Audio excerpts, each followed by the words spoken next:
Thank you all for joining us as we remember the 28th anniversary of the Rwandan 1994 genocide, where we remember all victims. My name is Denise Ngabo. And my name is Amiel Nubahimana. And we're privileged to be your hosts for today's event. We'd like to acknowledge and extend our deepest sympathy to our Tutsi, Hutu, and Twa victims who lost their lives, as well as foreigners who were killed. The Rwandan community acknowledges Australian men and women, along with other foreign forces that were part of the United Nations Assistance Mission for Rwanda. Thank you for your sacrifice. Never again. Just before we start, we'll kick off with our housekeeping rooms. For those who are new to the Parliament House, we have our bathrooms to our exit to your right. The first door will be your males, and the first door will be our females. In terms of any form of emergency, not that there will be anything here. This place is fully protected, but should there be any fires, anything unusual, we will just follow the guidance of our patrons who are here with us this afternoon. There will be refreshments at the end of our event. However, if you do wish to have a drink, we have juices and waters at the back of our room. This event can be quite distressful. There can be a lot of strong emotions that can be presented either by Rwandans or non-Rwandans who have joined us this afternoon.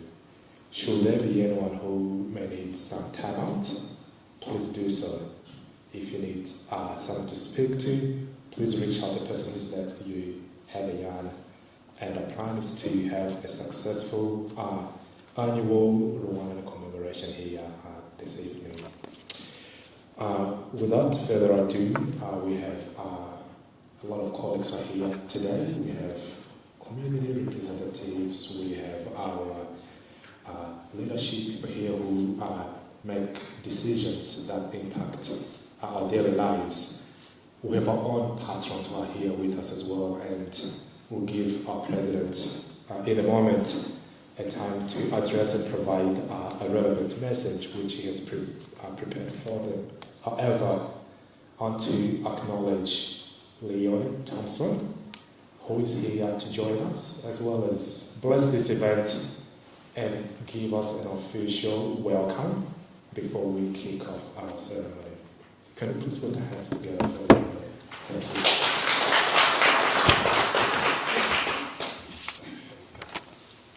Hi, good afternoon everyone. Emil is a very good friend of mine and invited me here just to share his culture with me, and I have been really fortunate to be able to share my culture with Emil. I'm a Memu woman from far north Queensland. My background is that my father is an Aboriginal man from far north Queensland. My mother is Dutch, and so I've been living in Queensland for a really long time, but my ancestors have been here for about 60,000 years, and so Emil has asked me to acknowledge that we're here today on Turrbal and Yagara land, and extend and acknowledge all of the Indigenous people in the room, if there are any more, and acknowledge elders past, present, and emerging. And while it's not culturally appropriate for me to welcome you to someone else's land, being it's not my traditional land, I would hope that you all feel welcome more broadly in our country, and have made this place part of your home now as well. As Indigenous people, we are welcoming and would love to extend our sense of community to you and your people. Thanks.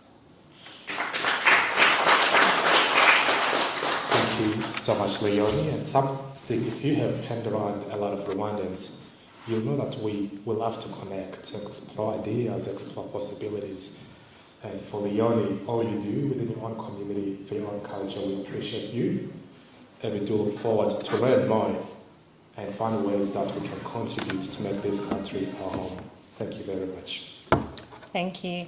So without further ado, I would like to invite the Rwandan Association of Queensland President, Mr. Theogene Gabo, to come and open today's event. Thank you.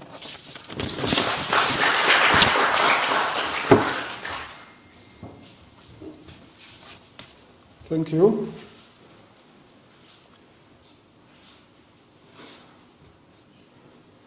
Good afternoon, ladies and gentlemen. First and foremost, I would like to acknowledge and welcome our distinguished guests. Honorable Senator Paul, who has been very much supportive not only to our own community but the entire multicultural Australia. We want to welcome also Dr. Linda Shield from the Board of Australia Institute for Holocaust and Genocide Scholars. We have also Mr. Benny Bo, the President of Queensland African Community Council. We have also Chandra O.M. Umesh at Pioneer Multicultural Sector, Queensland. We have also Mr. Craig Jenkins, who is the Regional Director for Youth Justice. We have Kay Woodrow from Multicultural Australia. We have also Paul from Red Cross. We want also to acknowledge all representatives from various communities. We want also to acknowledge Deo Jitendra, who is the ambassador of Multicultural. We have also Kanda Anna, who is the real estate specialist. We want also to acknowledge Imakire from Armia. We want also to acknowledge Robert Mukomboze, who is representing QPAST. I would like also to acknowledge Mr. Pacific Gachindi, who is representing People's Power Service. I can't conclude without acknowledging Ms. Rachel Chirabo, who is representing Ugandan community. If there is any other representative who are here, I didn't jump them for any reason. I need to apologize if there is someone who represents any community and I didn't mention them.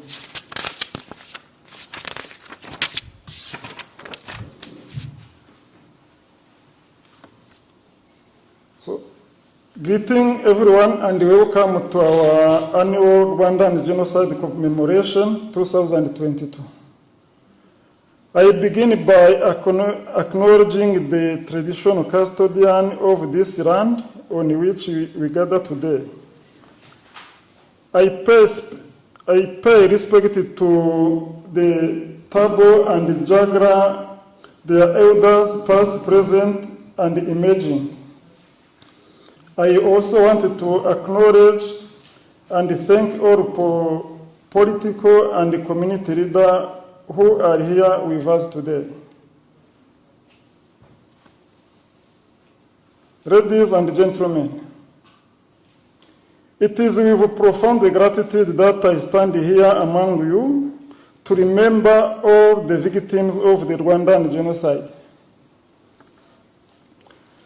As we mark the 28 years of the Rwandan genocide, I know there are many opinions out there and equally a lot of emotions and sensitivities across our community. But let me be very clear. Today is about remembering and paying homage to millions of Rwandan and foreigners whose lives were lost during the Rwandan genocide.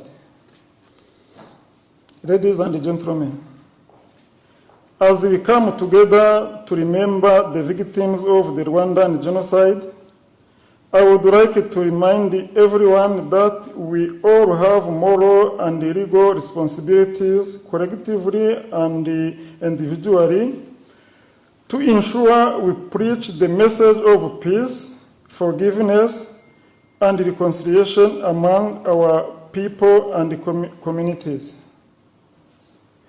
We do also have the responsibility to call out loudly any language or behavior by anyone that attempts to create, encourage division, or incite hate and violence among our people.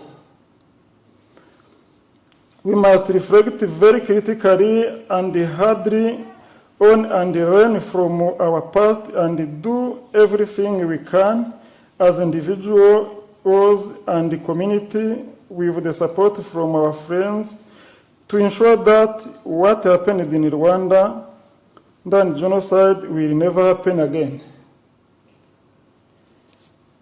Let us distance ourselves from any form of human rights abuse, violence, threat, intimidation, injustice, and discrimination, whatever we see it. We should all embrace tolerance of different opinion culturally, socially, and politically. We should engage with each other and resolve our differences peacefully and respectfully.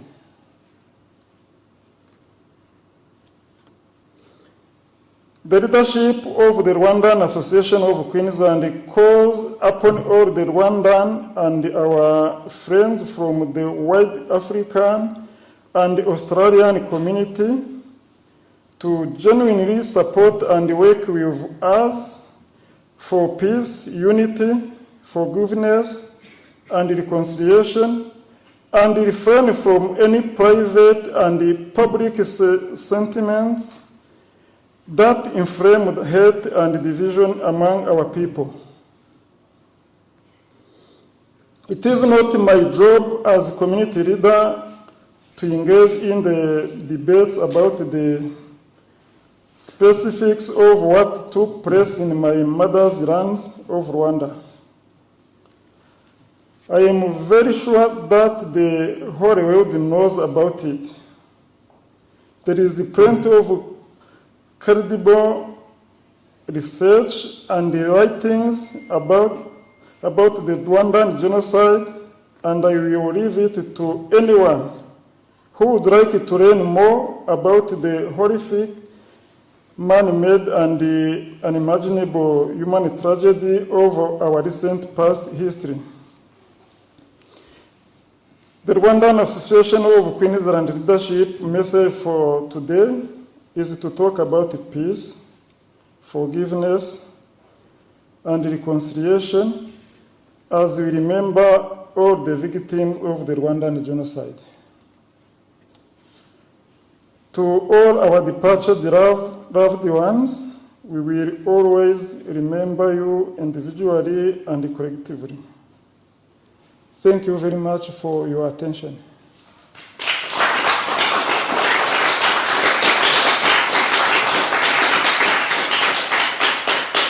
Can I ask everyone to stand up for 1 minute to give respect to our beloved one who passed away?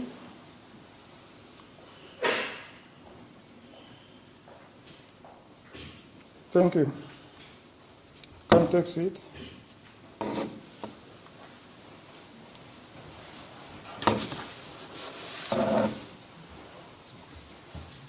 Thank you very much, Mr. President, for those empowering and uplifting words.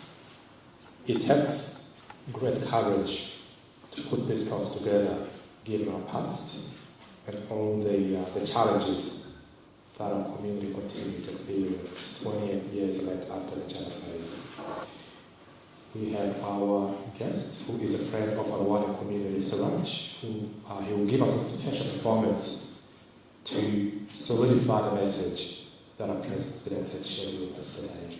Thank you so much.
Thank you very much for that powerful performance.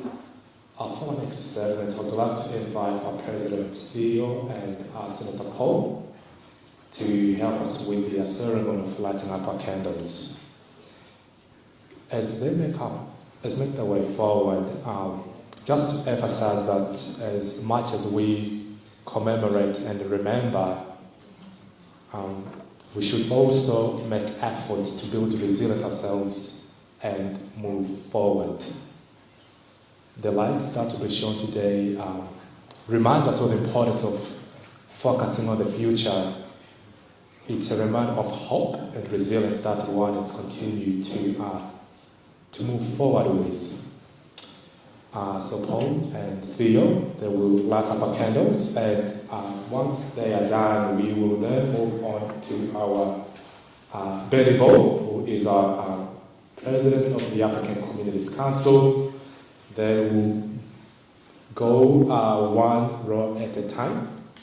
So if you can all pull out the candles, and following Paul and Theo, who follow Ibigo, Robert, and the rest of the guests at the front rows. Thank you.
Thank you for that. All right. Thank you, everyone. We'll always remember those who have passed and all the victims and survivors as well. So just to continue on, we would like to welcome the representative of the Queensland African Communities Council, Mr. Benny Ball. If you could please come up and share a few words with us.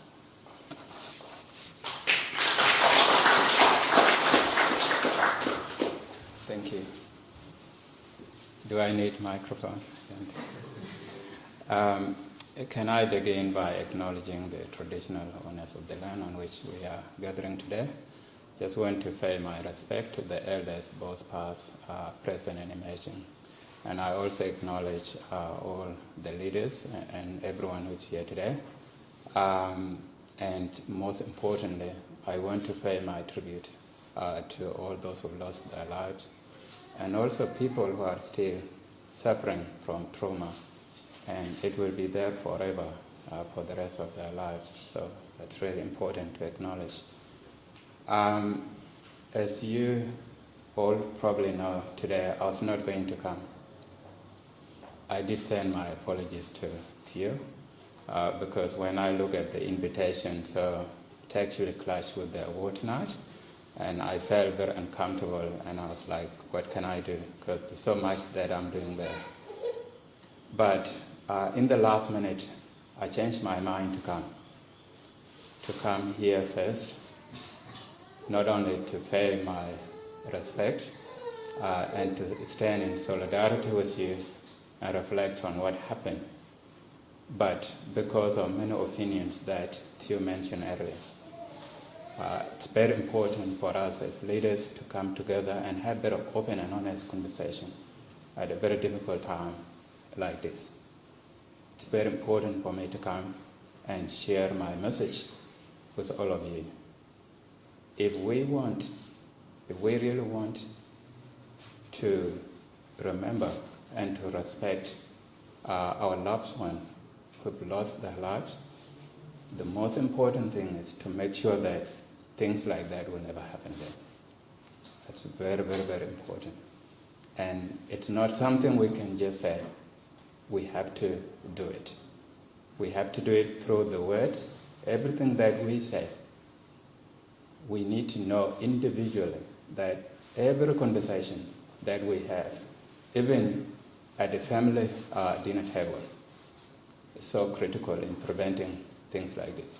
So everything we talk about, privately and publicly, is very powerful in creating peace or tragedies. So it's very important that we engage in conversation that encourage peace, unity, and reconciliation. And that's why I came to share the moment with you. That's really, really important.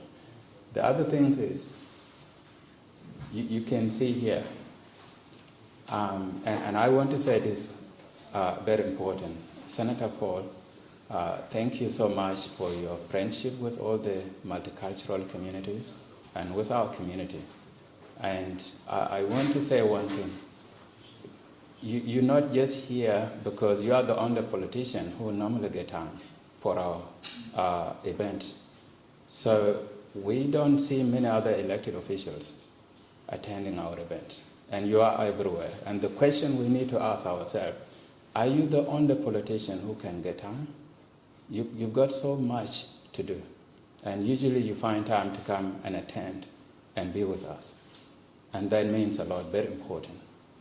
And in return, we must, as a community, also reflect on why is it that sometimes we only have one or two elected officials attending our events sometimes. There are a lot of sensitivities and emotions and all of that. It takes courage.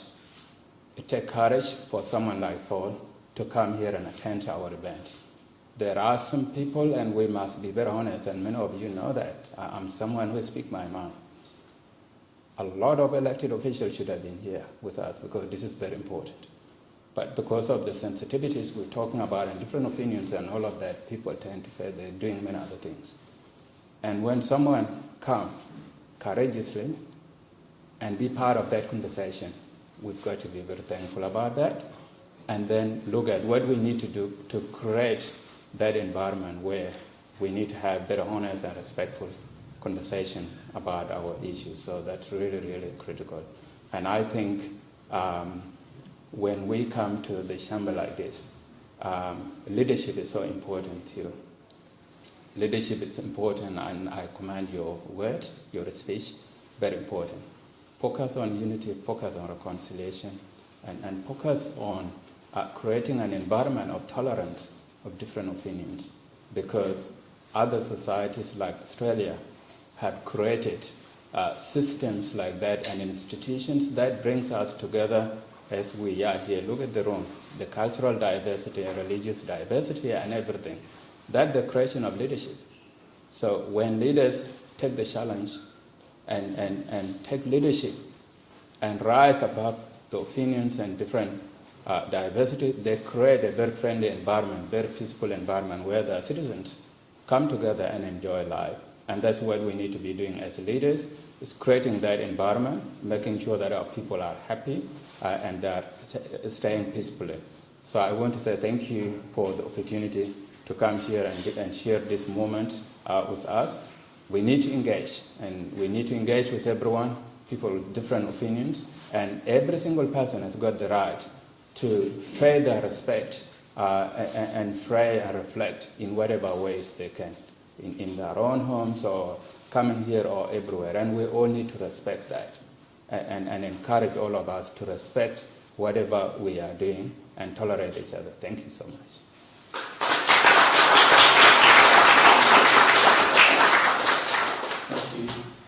Thank you very much, Benny-Bo, for that empowering message.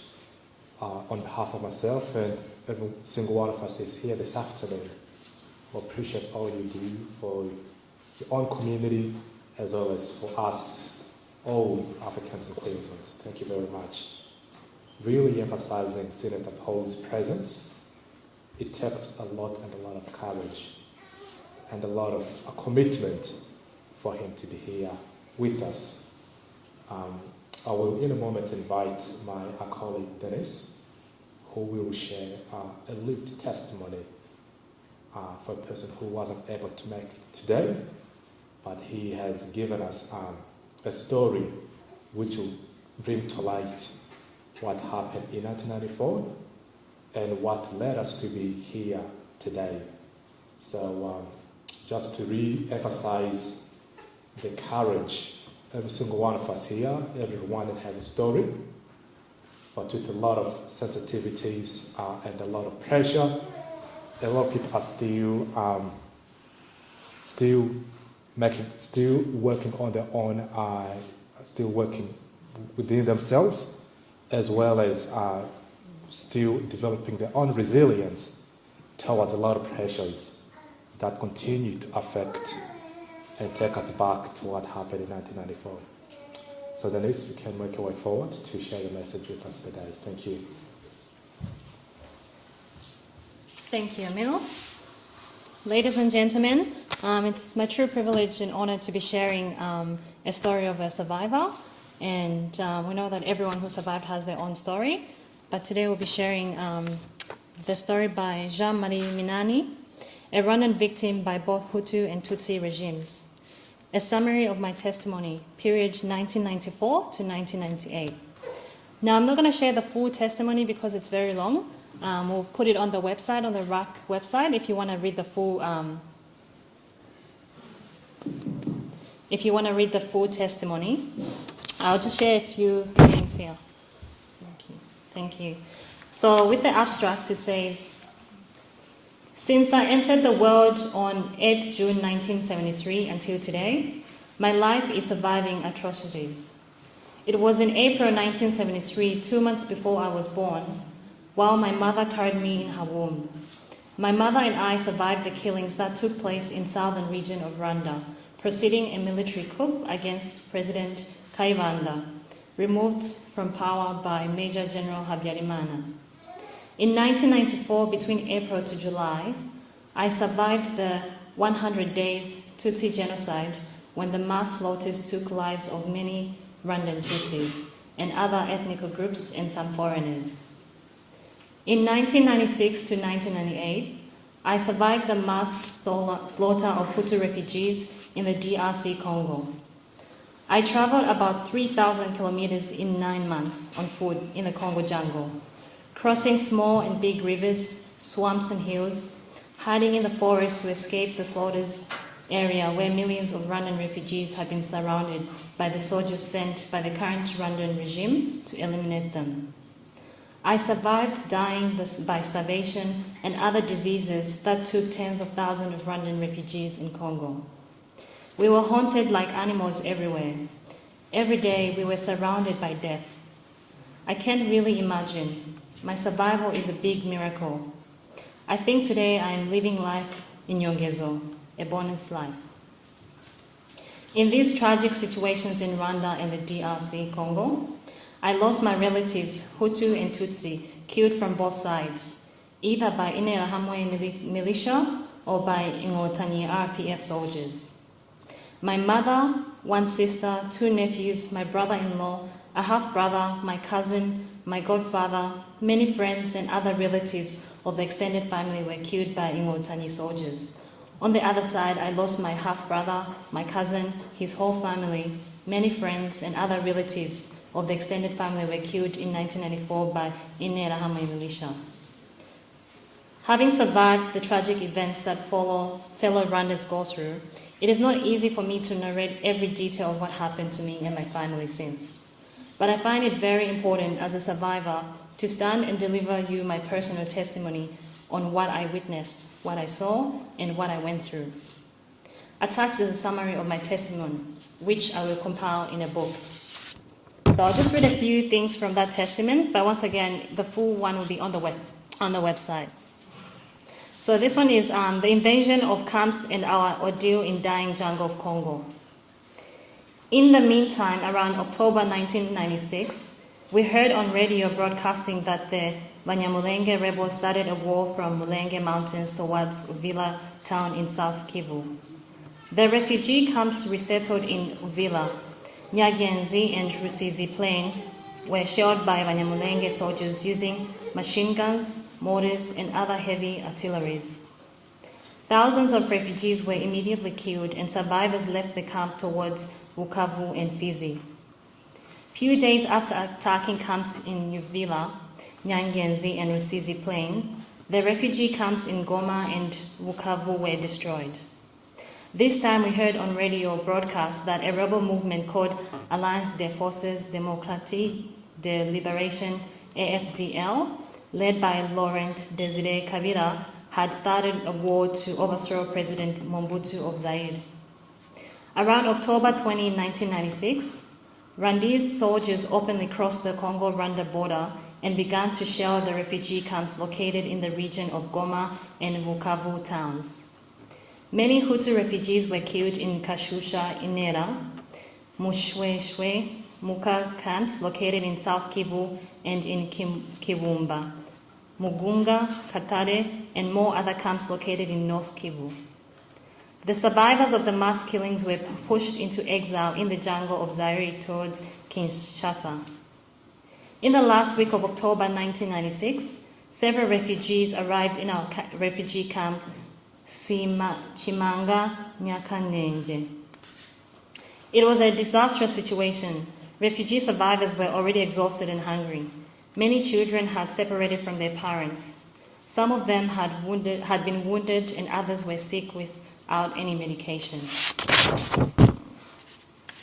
And another part here is Kasese, Death in Mourning, a testimony of my sisters on the killing of our mother, testimony from my sister Jeannette. Jeannette Murekatete said, after surviving the killings of Kisangi, 52 kilometers, my 2 children, Sano, 3 months, and Christine, 7 years, my junior sisters, Mukobwajana and Nyiramajambere, and our mother were settled in Kasese transitional camp near the railway with other refugees.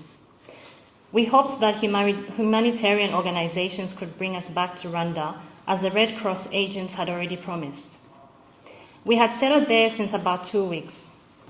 The camp was big and contained about 60,000 survivors of Kisangani, Ovilu, Kindu, and Tingi. In the morning of the 21st April 1997, between 5:30 and 6, while still in bed, we heard the news on VOA from our neighbors' radio, as they used to louden their radio to help neighbors listen to news. We heard that the camps of Kasese, our camp, had been destroyed. Immediately, we woke up in order to know what was going on around. We heard shots, people got in panic and scattered in all directions. Our mother was sick. She had got diarrhea and was unable to walk. We couldn't carry her nor abandon her alone, our Wurende. Our mother asked us to run so that maybe we can survive at least that day. We decided to stay with our mother, but panic reigned in our hearts. We held our mother in hands, waiting for the rebels to finish us all together. Heavy shooting increased and people were killed at high speed. We stayed in our Wurende with our mother. The shootings lasted about 6 hours non-stop. We had survived that day. The next day, on 22nd April 1997, the soldiers moved in the camps and started another operation of killing survivors in cold blood using udufuni, udushoka, utunyundo, ibyuma, which are knives, and others. Mukobwa Jana Christine, my baby on my back, and I slowly hid in a bush about 5 to 10 meters from the Wurende. We were hiding in 10 meters from our Wurende, and we saw soldiers moving from Wurende to finish the survivors. Then they moved into a Wurende where our mother stayed and slaughtered her. Nina Majambere, who had a big wound on her leg, was caught on her way fleeing and was also executed. From the bush, we moved about 100 meters to hide in deep forests. We stayed in the bush and left the next day and continued to walk inside the forest. About a week, humanitarian organizations searched for survivors and brought them to Kisangani traditional camp, where we stayed for about 3 months, waiting our return to Rwanda in the middle August 1997. And this is now from Jean-Marie. My mother, Teresa Bagweneza, and my sister, Nina Majambere, you ended your life in the Congolese jungle alone. I had no power to do anything to rescue you. I preferred to die with you, but it was not possible to be where you were butchered from. I preferred to be killed with you, or at least to be nearby, so that I could be able to close your eyes, and hold you in my hand during your last minute on earth. I survived to tell the world what had happened to you and to other innocent refugees who were slaughtered like animals. I felt disturbed that the world did not listen to us, but only God sees our tears. Go, Mother Teresa Bagweneza and Sister Nina Majambere. Rest in eternal peace. World Baribuka. Amen.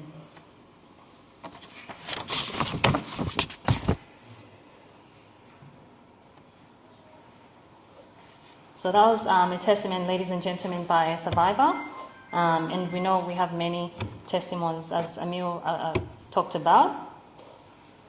So the next thing, we're going to kindly invite the guest of honor today, Mr. Senator Paul Scar, Senator for Queensland.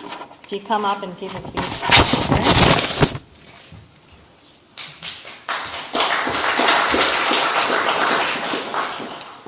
Ladies and gentlemen, it's a deep honour to be asked to be the guest speaker here, and in relation to the comments which my good friend Benny made before he had to leave for preparations for this evening, I simply say there was no more important place for me to be today than here.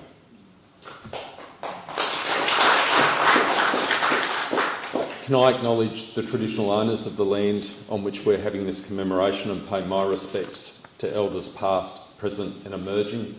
Theo, as leader of the Queensland Rwandan community, to my good friend Benny, who had to leave, to all the wonderful community representatives from across South East Queensland in attendance today. It's wonderful to see you all here today.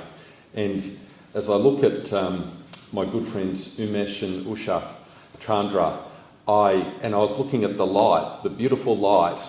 It reminded me of Diwali, the Indian festival, where the light, the festival of light, where light extinguishes darkness, good extinguishes evil. And I couldn't help but reflect on that as I was sitting there seeing all that light.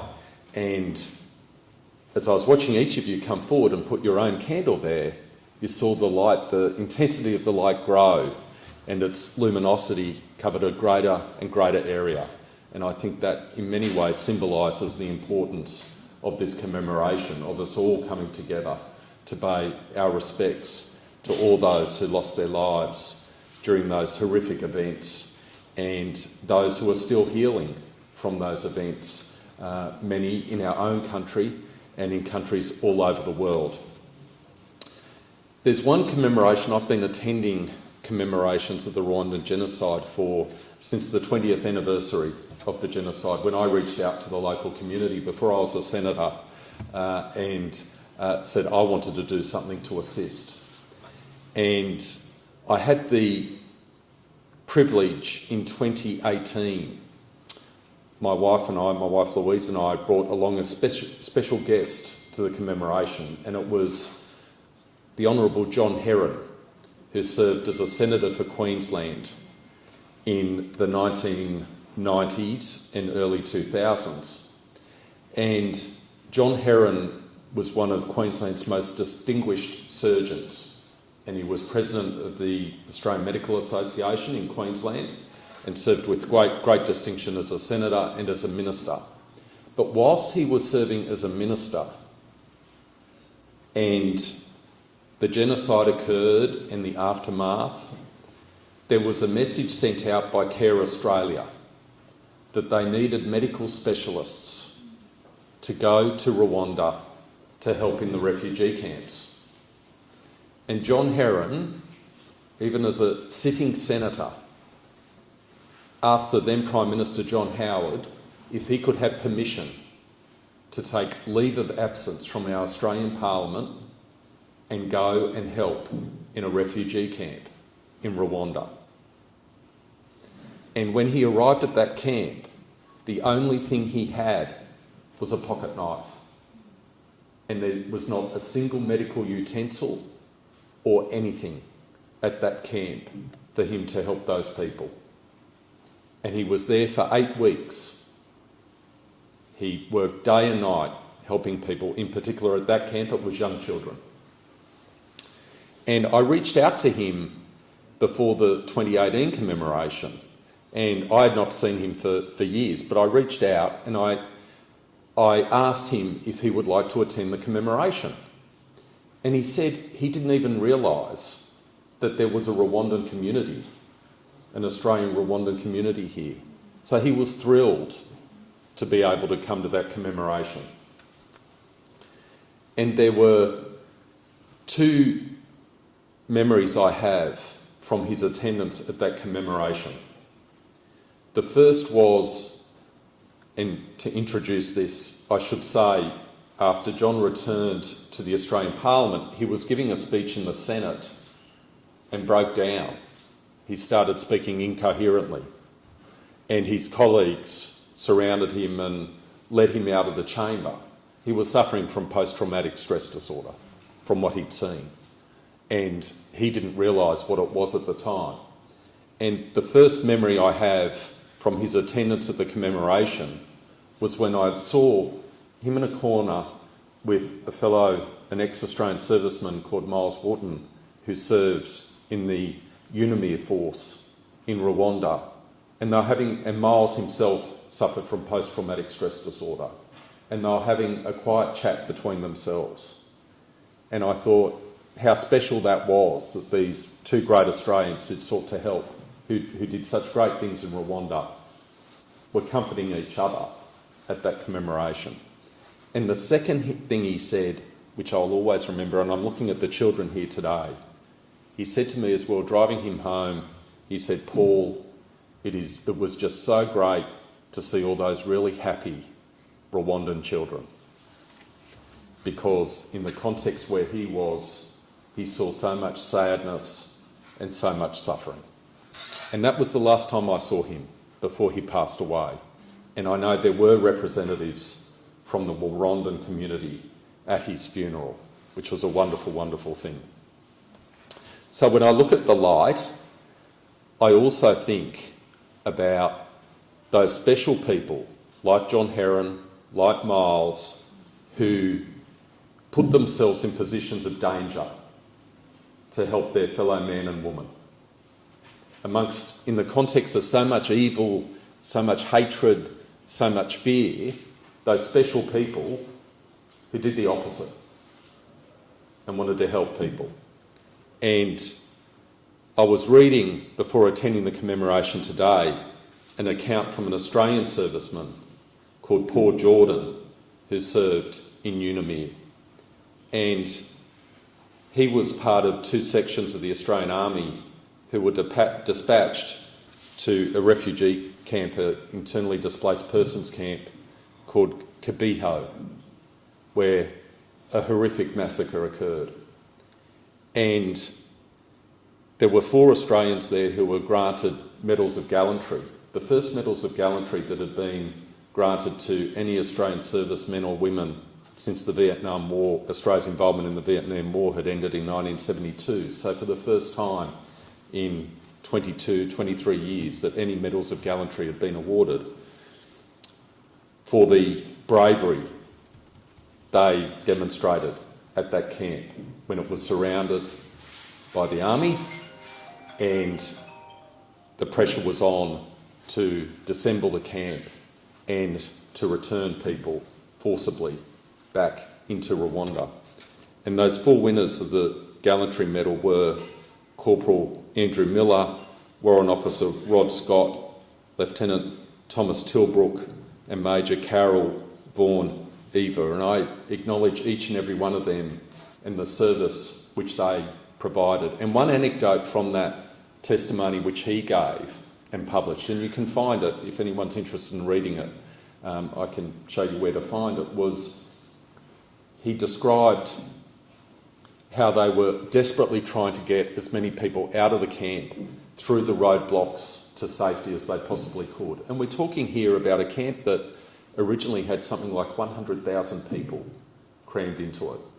And they came across a young girl who was perhaps 10 years old, who wasn't injured.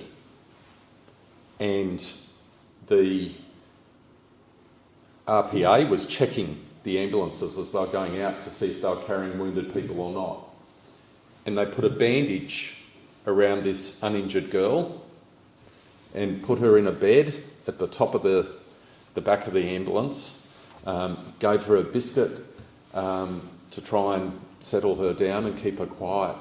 And they got through that roadblock with that girl, with that one person. And I wonder where she is now. She'll be 36 years old. And it was those Australian servicemen and women who delivered her to safety.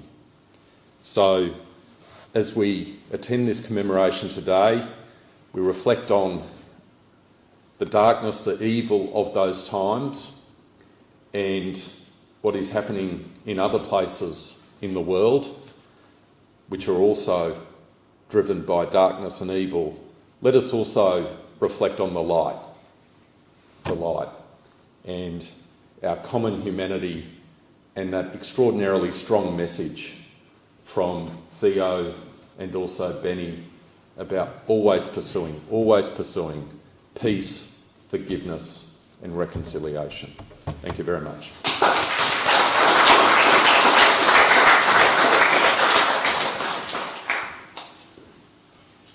Thank you so much, Paul, for that moving message you have shared with us, particularly on the importance of conquering darkness by light and truth prevailing at all cost. And for those who don't know Paul, he usually spends a lot of time with African communities, and Paul has been a big support, especially for youth So personally, I've known Paul for quite some time and had records of pictures with Paul since I was probably 17 or 16.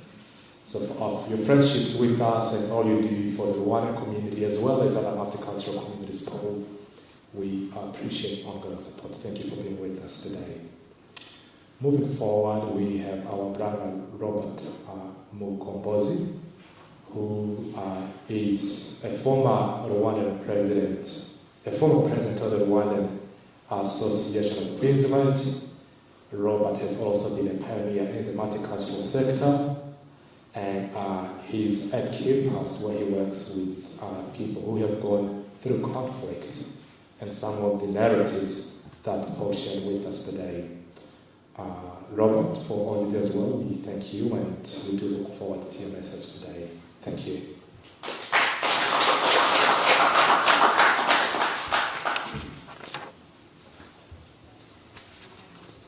Thanks, MCs, for the great work that you've done this afternoon. But perhaps before starting my presentation, I'll request for us to stretch a bit, and this is how perhaps we will do it. And I won't be able to use the microphone. Perhaps, may I request everyone to stand up? Yeah, because I understand it's been a very, many hours of sitting and not, and it's very, strong conversation, very confronting. Yeah.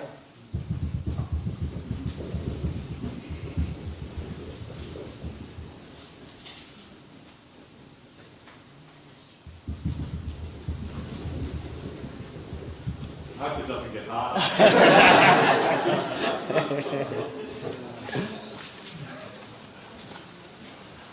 Again, thanks, wonderful MCs, for the great work you've done here this afternoon, and for leading such a challenging program as this one we are attending today. For those we are meeting or getting to meet for the first time, my name is Robert Mukombozi, and today mine is going to be a reflection and not necessarily a testimony. Although, considering the other responsibilities they've talked to you about, I also happen to come from the same country, although the president thinks otherwise. So today I would like to take this opportunity, ladies and gentlemen, to greet you. Good afternoon and welcome to today's commemoration of the Rwandan genocide. And I would like also to join my voice to the lady who provided us a welcome to country. Thanks very much. And I would also like to add my voice to acknowledge the traditional owners of the land upon which we gather today, and pay my respects to elders past, present, as well as emerging. But I would also like to take this opportunity to thank the management committee, Theogene Ngabo, and all your team and all the volunteers, because without you we wouldn't have been able to be here commemorating. I would also like to take this opportunity to acknowledge the different dignitaries, my very good friend Paul Scar, who we've known each other for quite a long time and get to work on so many issues affecting our community. Also to the other leaders who are here today. Some of those, we share similar experiences, both past but also present. We have friends from, for instance, Southern Cameroonians.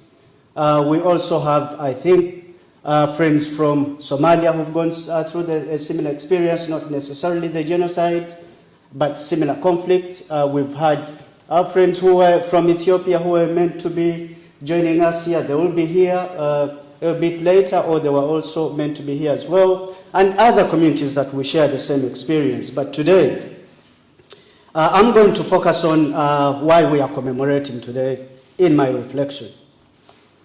Now, how and why is it unique to us today? Is that this is an opportunity for us to commemorate and honor all those we lost through the senseless killing, starting from the senseless killing of 1994, where a group of militia senselessly turned around and killed brothers and sisters and mothers and all that, which is the genocide against Tutsis that we commemorate today through the senseless killings of 100 days. But also it's a unique opportunity for us, like Paul mentioned in his presentation, to remember the atrocities and mass killings that were meted to the majority ethnic Hutu ethnic group. Well, the other side commemorates genocide against the Tutsis, moderate Hutus and Twas. We completely acknowledge that in this commemoration, but it's also an opportunity to acknowledge and pay respects to the mass killings and extrajudicial killings of the ethnic Hutu during the war, the 1990 to 1994 war, and afterwards. Those are some of the cases that Paul mentioned that are never highlighted. And why is this a special place for us? Is that as a community, Rwandan community in Australia, we've embraced meaningful and truthful unity and reconciliation. As Hutus, Tutsis, and Twas, we've decided, look, we have to come together and acknowledge that these atrocities affected everyone.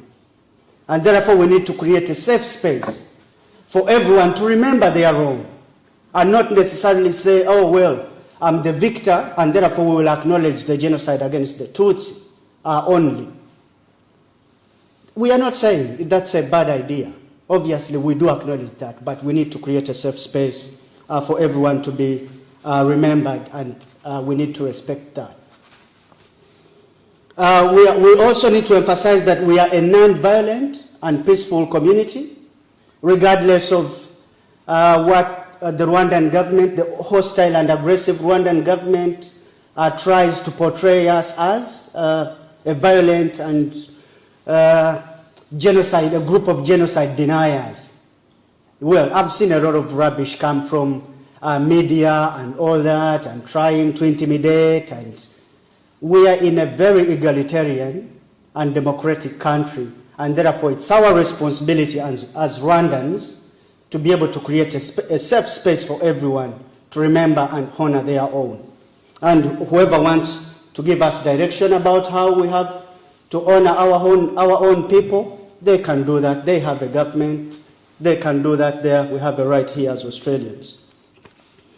As we come together to commemorate, also there are some elements that we need to touch on, that both sides, whether Hutu, Tutsis or Twas, this is a conflict that affected everyone. And therefore we need to come together as people who have a safe space to remember each and everyone, to be able to reject other things that really are happening in our country, for instance. We know that. We can't remain silent about it. An example is the cash for asylum seeker deal with the UK that is going to displace genocide survivors in the country, that the Rwandan government has entered in with the UK, and they had to displace genocide survivors. They are not genocide deniers, apparently, and they can displace genocide survivors and bring cash, because cash per asylum seeker deal, put them in the houses of genocide survivors. What other genocide denier do you want? Apart, that's a clear indication.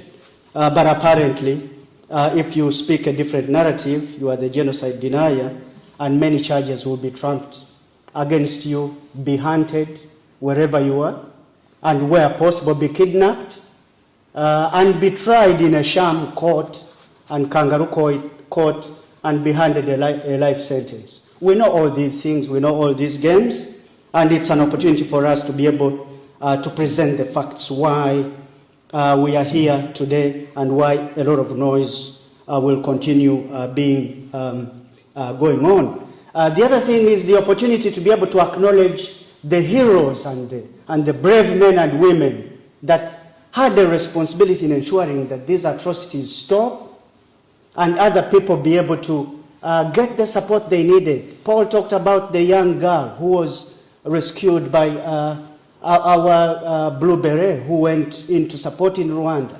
We need to acknowledge that.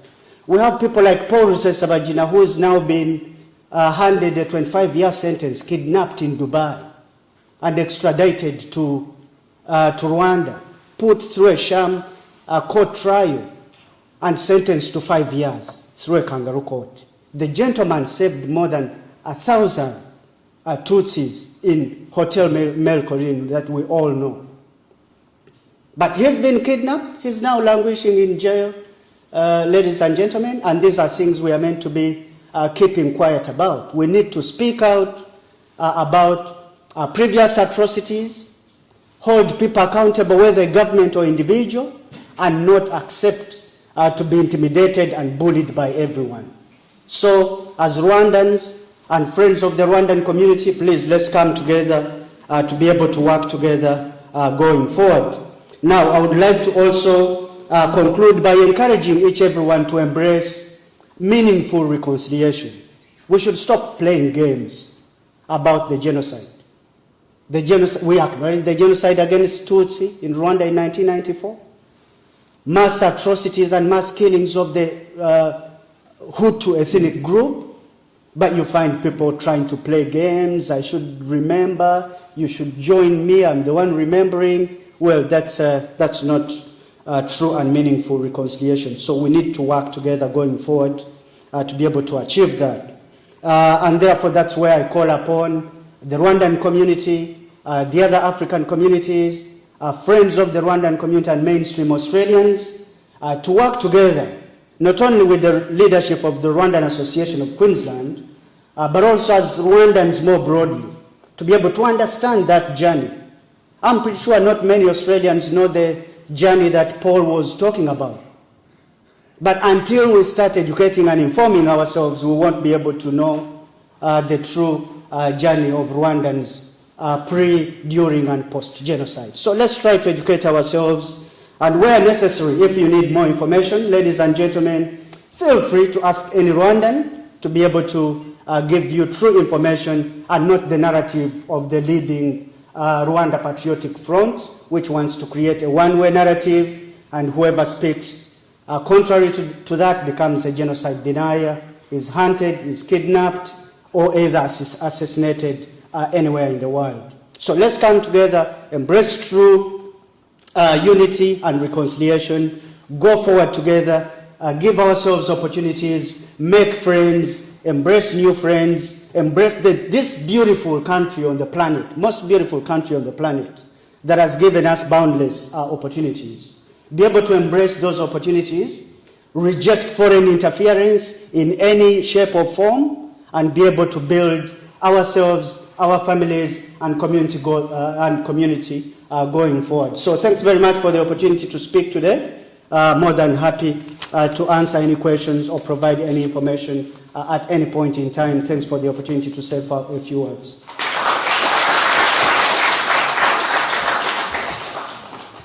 Thank you very much, Mr. Mukombozi. Thank you for your true message on highlighting the importance of all of us to come together as it all affects us, as well as embracing meaningful reconciliation, to continue speaking up and educate ourselves. I'd now like to invite Suraj to play some music on the piano as we continue to reflect and remember.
very much, Suraj, for that wonderful performance, as well as Anna, mom to Suraj, who is also our local real estate specialist in Brisbane. So if you're looking for someone to live, if you're looking for a house, and a Bible selling, please go see Anna Suraj. We have come to the end of our session, our event this evening. Just a few things I want to highlight is that we have our refreshments at the back of our room. Please make sure you serve yourself, grab a drink before you leave. And reflection, which I usually tend to carry and also ponder on days like this, for me personally, it reminds me of the 27 years we have lived in exile. This year we mark our 28th, and many of our young Rwandans from here were born in refugee camps. And some of us were lucky to be here in Australia. It's really, really important to emphasize Robert's message, to emphasize Paul's message, as well as Theo's message, that we still have our internal ongoing issues that continue to affect us and continue to impact what we do as Rwandans, Australians. What's next? What do we do from this event? One is for our friends, colleagues, Australians. Please get to know your Rwandan friends and our colleagues. We are all survivors, we all have stories to share. If you cannot get hold of Robert, speak to someone who's next to you. If you cannot get hold of the president, speak to someone, get to know Rwandans. We all have stories and talents and skills that we think can help you embrace, as well as get to know what really led us to where we are today. For Rwandans who are here, it's really, really important to unite. It's really, really important to unite. And it's really, really important to embrace unity and general reconciliation. It's really, really important to have those honest, hard conversations. For us to achieve and live towards the light that we've proclaimed today, it's really, really important that those conversations happen. As a community, that happen in our homes, we reflect on what led us here. Across the room, a lot of us came as refugees, and I think we have an important story to share. Lastly, I want to acknowledge all the delegates and the visitors and Senator Paul who came to join us this evening. We have community representatives, we have businesses that have joined us today. We have representatives from different sectors in our own communities. Thank you so much for joining our Rwandan community today. Our young man, Suraj, thank you so much, and we look forward to your performance next year, as well as to many more Rwandan events that will happen in the year.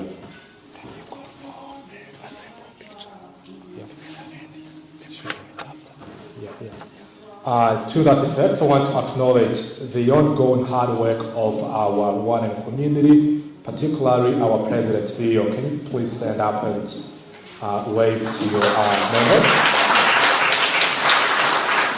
It takes a lot of courage to stand up and lead our Rwandan community. It takes a lot of courage, a lot of dedication to represent the mobs that have joined us today. So for what you do yourself and your family, and Denise, my co-MC, who is my sister as well as a daughter, for all you do for our community, we appreciate you, and we hope that many of us as well will stand up and support you, as well as carry forward the message that you continue to share with us as Rwandans as well as Australians in general. Before we leave, we'll capture a group photo, so if we can all, for those who are able, to join us for a group picture, which will be used as a memory and a symbol for our commitment to join our hands together, stand in unity, as well as shine our lights and conquer darkness with light. So if you can all, for those who are able, we usually stand here And there's our camera, which is right there in front of me. For those of you who can please join us for a group picture.